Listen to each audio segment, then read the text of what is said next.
Assalamualaikum warahmatullahi wabarakatuh. Perkenalkan, nama saya Ridwan Tajudin. Saya dari kelompok 5 yang beranggotakan ada 5 anggota gitu kan. Di sini ada Ridwan Tajudin sebagai ketua, yaitu saya sendiri dengan PM 2006005. Lalu ada Dini Alawiyah yang ber-NPM 2006182, Jalaluddin Kipti dengan NPM 2006170. Lalu ada juga TV Maulana Ali dengan NPM 2006180 dan ada juga Rodotul Sadaqah dengan NPM 2006176. Oke, di sini saya akan sedikit menjelaskan tentang mendiagnosa penyakit lambung menggunakan metode certainty factor. Nah, untuk latar belakang yaitu ada lambung berfungsi untuk menyimpan serta mencerna makanan yang masuk sehingga akan diserap oleh sel yang ada di dalam tubuh. Penyebab utama penyakit ini muncul yaitu kurangnya menerapkan pola hidup sehat, di antaranya pola makan yang tidak teratur, stres yang berlebihan, serta disebabkan oleh bakteri lainnya. Penyakit lambung ini tentunya membutuhkan seorang ahli pakar, salah satunya yaitu dokter. Tetapi kendala yang muncul dari seorang pakar ini adalah tidak dapat menangani pasien setiap saat dikarenakan waktu serta tenaga yang dimiliki oleh pakar terbatas. Maka dari itu dibutuhkanlah sistem pakar yang dapat menggantikan pakar tidak ada ketika pakar tidak ada. Lalu di sini ada masalah penelitian ya. Berdasarkan rujukan jurnal maka diambil kesimpulan bahwa pembaruan yang akan dilakukan pada basis pengetahuan pada jurnal nomor 4 yang berjudul Sistem Pakar Diagnosa Penyakit Lambung menggunakan metode case-based reasoning berbasis web, dan ada juga metode inferensi yang akan merujuk pada jurnal nomor 5 yaitu berjudul Implementasi Metode Certainty pada Diagnosa Penyakit Lambung. Lalu ada tujuan penelitian yaitu berbasis pengetahuannya ya, merancang basis pengetahuan dalam mendiagnosa penyakit lambung melalui tahap identifikasi dan diagnosis yang dirasakan pasien. Lalu ada metode penelitian, menerapkan metode penalaran certainty factor dalam sistem pakar untuk mendiagnosa penyakit lambung. Nah, lalu juga ada urgensitas penelitian, yaitu pentingnya memenuhi kebutuhan akan kurangnya tenaga pakar dalam mendiagnosa penyakit lambung. Lalu ada juga manfaat yang bisa dirasakan adalah diagnosa penyakit lambung yang tepat yang dapat diketahui lebih cepat oleh penderitanya. Nah, Bismillahirrahmanirrahim. Assalamualaikum warahmatullahi wabarakatuh. Di sini saya sebagai anggota kelompok 5 akan menjelaskan di bagian metode penelitian.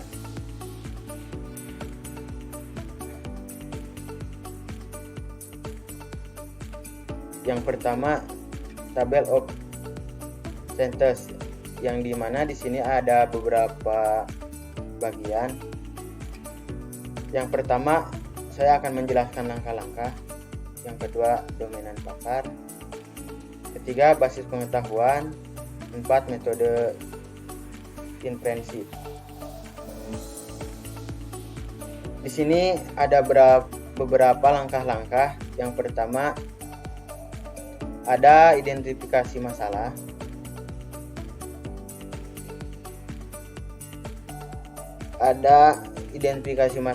Akuasi pengetahuan, validasi pengetahuan,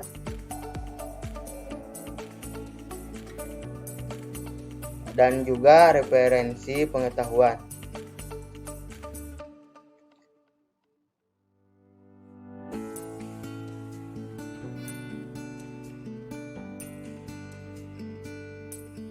Yang kedua ada proses inferensi, dan yang ketiga ada metode inferensi. Yang ketiga certainty factor, dan yang kelima itu hasil dari deteksi penyakit. Yang selanjutnya di sini saya akan menjelaskan dominan pakar. Berdasarkan hasil penelitian dari Amarina, yaitu sistem pakar diagnosa penyakit lambung menggunakan metode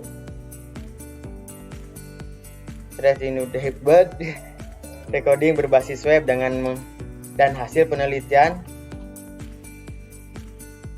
Udenis, yaitu implementasi metode kreatif faktor pada diagona penyakit lambung.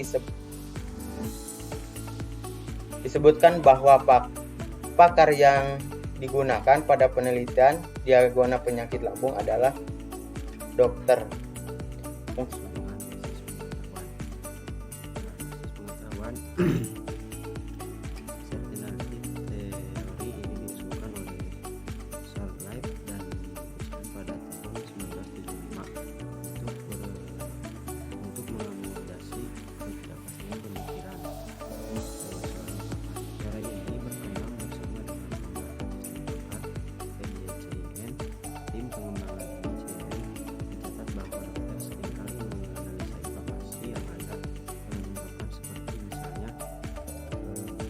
kemungkinan besar hampir pasti.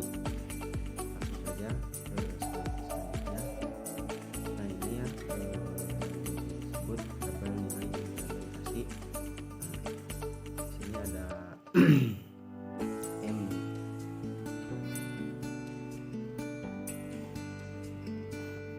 Oke, di sini ada tabel nilai interpretasi.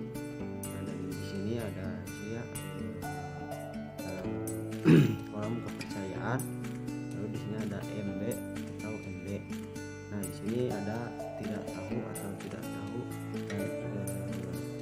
MB dan MB-nya 0 sampai 0,0.29. Nah, di sini ada mungkin dari 0,3 sampai 0,49. Lalu kemungkinan besar ada 0,5 sampai 0,69. Nah, di sini ada hampir pasti 0,7 sampai dengan 0,89. Dan yang terakhir ada pasti 0,9 sampai 1,0. Oke, mungkin cukup sekian penjelasan dari saya. Mohon maaf bila ada salah kata, mohon dimaafkan. Assalamualaikum warahmatullahi wabarakatuh. Bismillahirrahmanirrahim. Assalamualaikum warahmatullahi wabarakatuh. Perkenalkan, nama saya Raudatul Fadila dengan NIM 2006176 sebagai salah satu anggota kelompok 5 yang akan menjelaskan sistem pakar mendiagnosa penyakit lambung dengan menggunakan metode scientific vector. Masalah yang muncul di sini yaitu gejala dari penyakit lambung itu sendiri yang kami gabungkan dari 2 jurnal yang telah kami bikin. Ini adalah pemisalan yang dilakukan oleh salah satu jurnal, kemudian kita kutip beberapa di antaranya. Seorang user melakukan konsultasi dan memiliki gejala berikut. Ada mual dengan gejala 01 dan nilai CFH-nya 1. Kemudian muntah dengan gejala 02 nilainya 1. Selanjutnya nyeri di perut atau ulu hati, perut terasa penuh, penurunan berat badan, cepat kenyang, dan panas dalam. Kemudian nilai CFH yang telah ditentukan oleh pakar ini kemudian dimasukkan ke dalam rumus G01 untuk mual yaitu sebesar 0,7, kemudian CFH 1-nya itu 1 masuk ke dalam rule 1. Jadi 1 dikali 0,7 sama dengan 0,7. Kemudian yang terakhir ini ada G12 dengan penyakit atau gejala panas dalam. CFH-nya karena masuk ke dalam 6, maka rules-nya juga rule yang 6. Dan jika rules yang 6 angkanya 0,8 dikali 0,4 rule 6 hasilnya 0,32. Kemudian masuk ke penyelesaian CFK1 yaitu yang hasil dari CFHE1 ditambah CFHE2 dikali 1 dikurangi CFHE1, itu 0,7 ditambah 0,7 dikali 1 dikurangi 0,7 hasilnya 0,91. Kemudian lanjut langsung ke yang terakhir yaitu CFK4, yaitu CFK3. Sebenarnya di atasnya ini masih ada, tapi kita rangkum menjadi lebih sedikit. Hasil dari CFK3 ditambah CFHE5 dikali 1 dikurangi CFK3, 0,9 hasilnya 0,9682 ditambah 0,32 dikali 1 dikurangi 0,962 sama dengan 0,978376,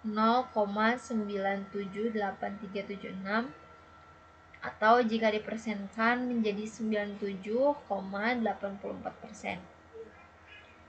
Maka CF dari gejala yang diinputkan untuk penyakit gastritis kemungkinannya yaitu sebesar 0,978376, atau kita bulatkan menjadi 97,84. Selanjutnya ini adalah tabel nilai dari CF masing-masing beserta perhitungan yang telah dilakukan sebelumnya.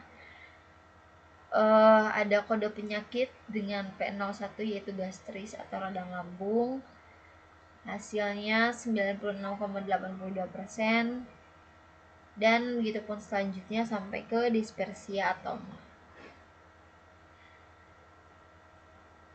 Dan telah ditentukan bahwa nilai yang muncul dan telah kami hasilkan yaitu sebesar 97,84%, yang memang sesuai dan cocok dengan penyakit gastropareasis yaitu 97,84%, dan konstipasi atau sembilit itu sama 97,84%.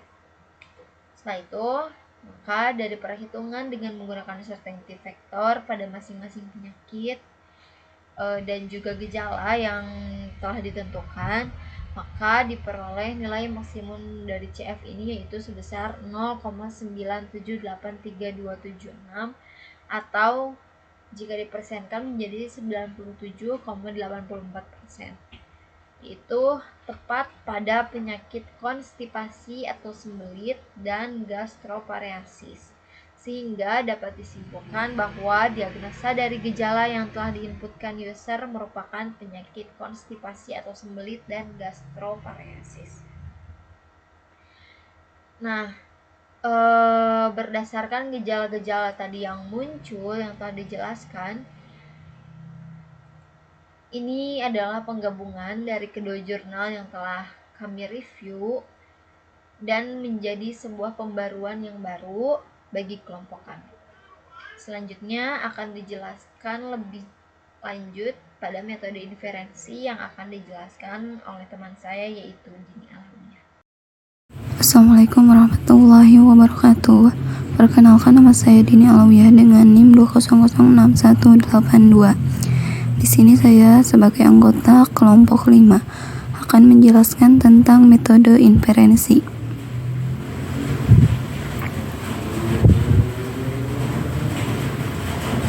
Berdasarkan hasil perhitungan pada penggabungan gejala tersebut dihasilkan kemungkinan sebesar 97,84% yang merujuk pada penyakit konstipasi atau sembelit dan gastroparesis.